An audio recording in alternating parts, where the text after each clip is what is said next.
Mummy అన్నదంటే 7 శనివారాలు రాండి, మీకు జీవితాల్లో దేవుడు అద్భుతం చేస్తాడన్నప్పుడు ప్రతి శనివారము వస్తే మరి దేవుడు నాకు పీసీఓడి ప్రాబ్లం ఉంటే దేవా మరి నాకు పీసీఓడి ప్రాబ్లము నార్మల్ రిపోర్ట్ వస్తే నేను సాక్ష్యం చెప్పుకుంటా.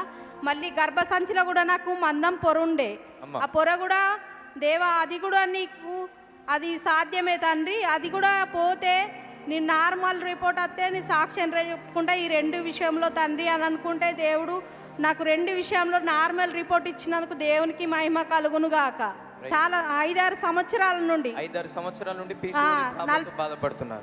40 సంవత్సరాలు అయినా నీకు పీసీఓడి ప్రాబ్లం పోదమ్మా అని డాక్టర్ అమ్మ చెప్పినప్పుడు నేను బాధపడ్డా. దేవా నీకైతే అసాధ్యమైనది ఏది లేదు, కానీ ప్రభువా నువ్వు సాధ్యపరుస్తావని నేను నమ్మిన దేవుడు కృప ద్వారా నాకు 2 నార్మల్ రిపోర్ట్లు ఇచ్చినాడు. దైవజనుడు ప్రార్థన చేయగానే నార్మల్ రిపోర్ట్ ప్రకటించాడు. వచ్చినాయి.